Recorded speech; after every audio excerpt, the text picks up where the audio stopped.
திராவிட model ஆட்சியில் தமிழ்நாடு மகிழ்ச்சியில் இருப்பதாக முதலமைச்சர் ஸ்டாலின் தெரிவித்துள்ளார்.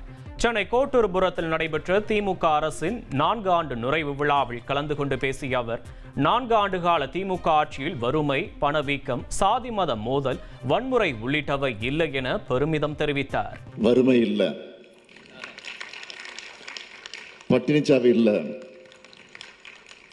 பணவீக்கம் இல்ல, பெரிய சாதி மோதல்கள் இல்ல, மத கலவரங்கள் இல்லை, வன்முறைகள் இல்லை, இப்படி சமூகத்தை பின்னோக்கி தள்ளக்கூடிய தீயவை இல்லை.